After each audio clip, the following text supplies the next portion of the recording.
2 Kings 19. Jerusalem deliverance foretold. When King Hezekiah heard this, he tore his clothes and put on sackcloth and went into the temple of the Lord. He sent Eliakim, the palace administrator, Shebna, the secretary and leading priest, all wearing sackcloth, to the prophet Isaiah, son of Amoz. They told him, "This is what Hezekiah says. This is a day of distress and rebuke and disgrace, as when children come to the moment of birth, and there is no strength to deliver them.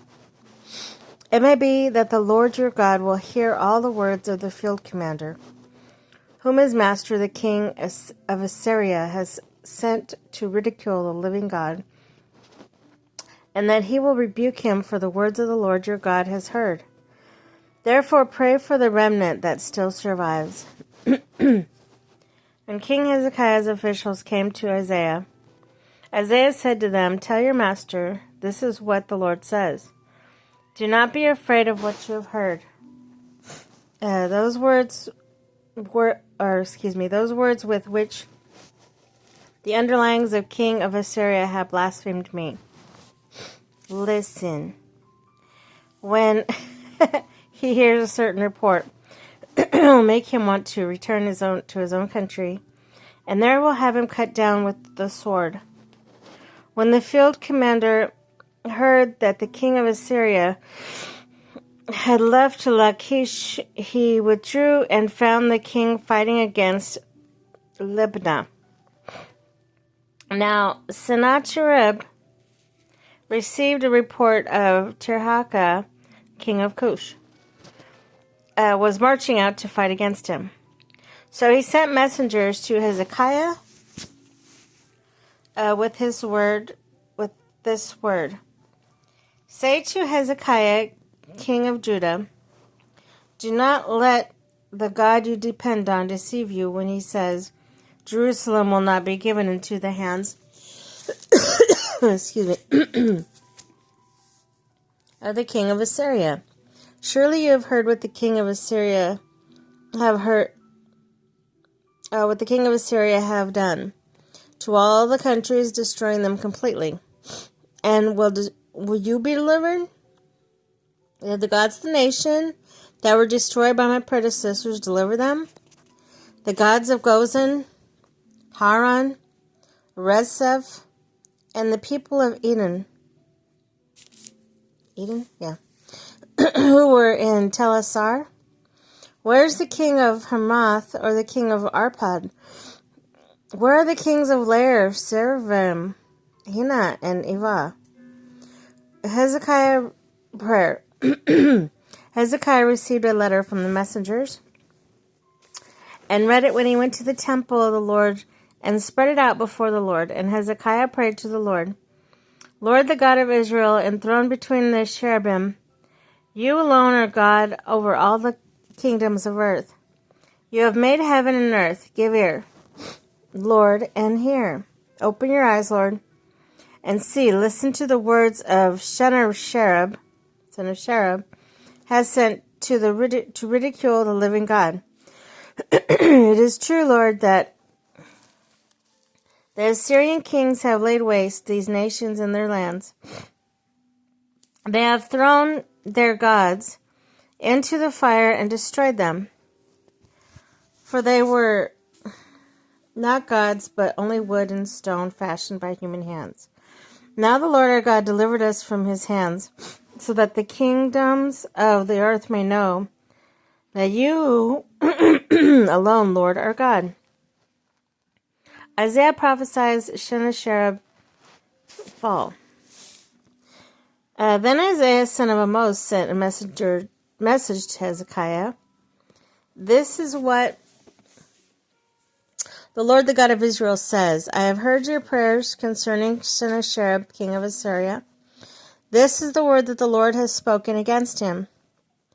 Virgin daughter Zion despises you and mocks you. Daughter of Jerusalem, toss her head as you flee. Who is it you have ridiculed and blasphemed? Against whom have you raised your voice and lifted your eyes in pride? Against the Holy One of Israel, by your messenger, you have ridiculed the Lord. You have said, with my many chariots I have ascended the heights of the mountains, the utmost heights of Lebanon. I have cut down its tallest cedars. The choicest of its junipers, I have reached the remotest parts. And the finest of forests, I have dug wells in the foreign land, and drunk the water there with the soles of my feet. I have dried up all the streams of Egypt. Excuse me. Have you not heard? Long ago I ordained it. The place in the days of old I planned it. Now I have brought it to pass that you have turned fortified cities into piles of stone. Their people, drained of power, are dismayed and put to shame. They are like plants in the field, like tender green shoots.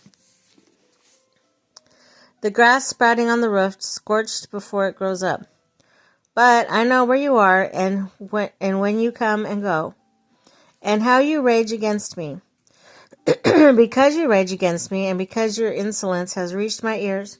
Kitty, what are you doing? Yeah, meow, meow.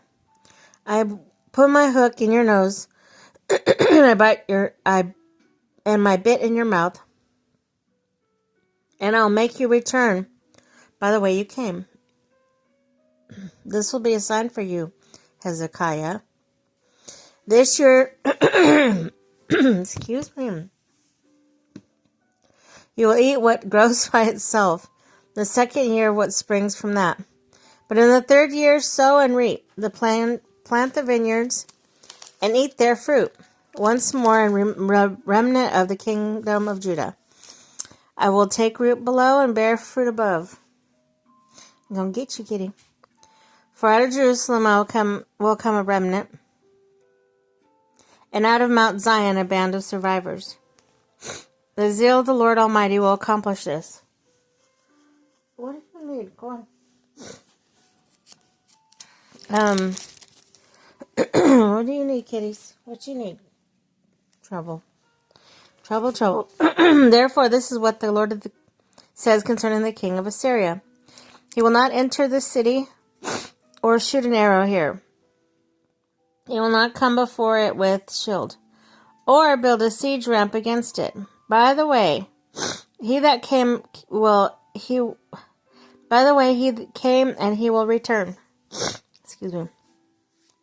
He will not enter this city, declares the Lord. Excuse me, my nose is running and I'm congested. I will Hey, what do you want? I will defend this city and save it. For my sake and for the sake of David, my servant. That night the angel of the Lord went out and put to death 185,000 in the Assyrian camp. When the people got up the next morning, there were dead bodies. So Sennacherib, king of Assyria, broke camp and withdrew. He returned to Nineveh and stayed there. One day, while he was worshipping in the temple of his god Nisroch, his sons Adramelech and Sharezer killed him with a sword, and they escaped to the land of Ararat. And Esarhaddon, his son, succeeded him as king.